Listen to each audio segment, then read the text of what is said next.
Hey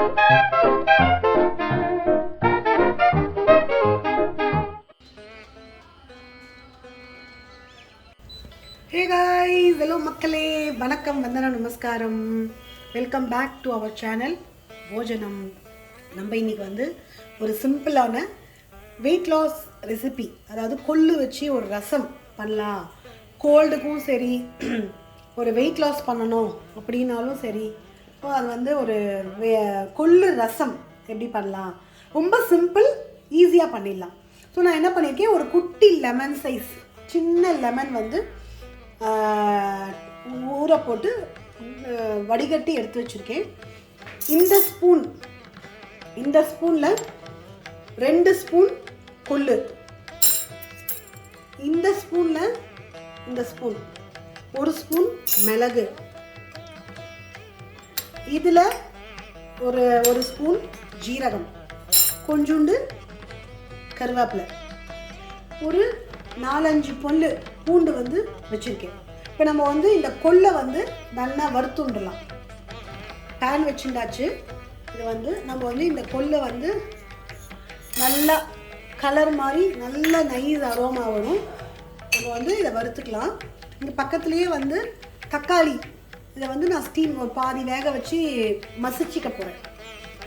இது நல்ல nice அந்த ப்ரௌன் கலரில் மாதிரி நல்ல அரோமா வரும். அதுக்கு தகுந்த மாதிரி நம்ம வறுத்துக்கலாம். ஸோ நல்லா நைஸ் அரோமா கலர் மாறிடுத்து. நான் இதை இது பண்ணி பாத்திரத்தில் போட்டுக்கிறேன். நம்ம அடுத்தது ஜீரகத்தையும் வறுத்துண்டு, நம்ம மிளகையும் வறுத்துடணும். ஸோ அதை எடுத்துட்டாச்சு. இப்போ நான் இந்த ஆஃப் பண்ணிட்டேன் அடுப்பேன். இந்த கருவேப்பிலையே ஜஸ்ட்டு இதுலேயே ஒரு பரட்டு இந்த பூண்டையும் ஜஸ்ட் ஒரு பரட்டு.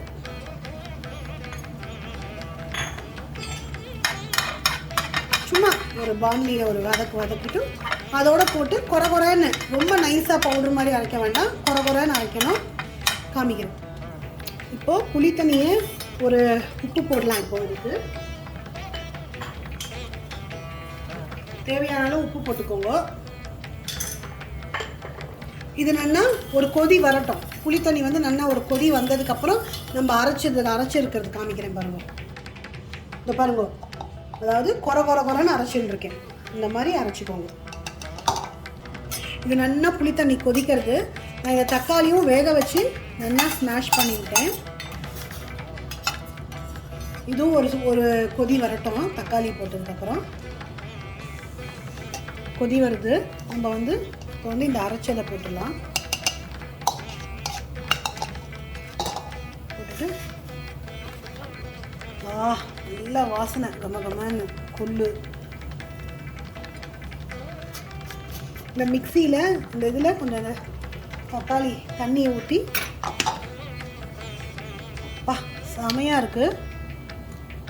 கொஞ்சமாக கருவேப்பிலை போடலாம். கருவேப்பிலை நல்லா நுரைச்சிண்டு வரும்போது கொத்தமல்லி, இப்போ நெய்யை ஊற்றலாம். இப்போ நுரைச்சிண்டு வரும், நெய் ஊற்றலாம். நல்லா கொத்தமல்லி போடலாம். செம்மையாக இருக்குது வாசனை. இது நல்லா அப்படியே நுரைச்சிண்டு வரும். நுரைச்சிண்டு வரும்போது ஆஃப் பண்ணிட்டு தாளிக்க வேண்டியது தான். ரசம் ரெடி, கொள்ளு ரசம் ரெடி. ரொம்ப சிம்பிளான ரெசிபி. வெயிட் லாஸ் பண்ணணும் அப்படின்னு நினைக்கிறவா டெய்லி கொள்ளு பொடி இல்லை கொள்ளு ரசம் அந்த மாதிரி டெய்லி நம்ம சாப்பாட்டில் கொள்ளு சேர்த்திட்டோம்னா வெயிட் லாஸ் கண்டிப்பாக ஆகும். இது கொஞ்சம் நுரைச்சி வரட்டும், நம்ம அதுக்குள்ளே தாளிச்சுடலாம். ஸோ நம்ம இழுப்பு கரண்டி வச்சுட்டாச்சு, தாளிக்கிற கரண்டி வச்சுட்டாச்சு. இதில் எண்ணெய் ஊற்றிட்டு ஒரே ஒரு இந்த குட்டி ஸ்பூனால் கடுகு வெடிக்கிறது.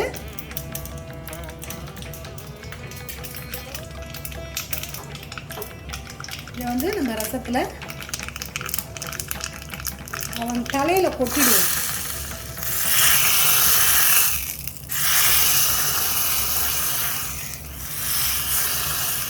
இதை நீங்கள் அப்படியே உள்ளே விட்டீங்கன்னா இது ரொம்ப அயன் இதில் ஹீமோக்ளோபின் இதெல்லாம் நமக்கு அந்த காலத்தில் ஏன் இரும்பு கரண்டியில் தாளிச்சா அப்படின்னா, இதெல்லாம் நம்ம உடம்புல ரத்தம் இல்லை அப்படிங்கிறவாளுக்கு ஹீமோக்ளோபின். அதனால தான் அந்த ரசத்துக்குள்ளே இப்படியே எங்கள் பாட்டிலாம் இப்படியே விடுவா இந்த மாதிரி இதுக்குள்ளே. ஸோ கொள்ளு ரசம், அருமையான சுவையான கொள்ளு ரசம் ரெடி. பாருங்க இது நான் இப்போ அடுப்பு ஆஃப் பண்ணிடுறேன். டேஸ்ட் பண்ணிவிட்டு உங்களுக்கு சொல்கிறேன்.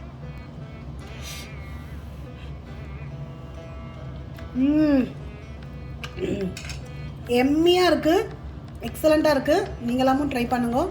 போஜனம் சேனலை லைக், ஷேர், கமெண்ட், சப்ஸ்கிரைப். நீங்கள் இதுதான் போஜனம் சேனலை ஃபஸ்ட்டு பார்க்குறீங்களா? ஸோ நீங்கள் வந்து சப்ஸ்கிரைப் பண்ணிக்கோங்க. Click the bell icon, then only the notification will come to you. Thank you guys. Thank you so much.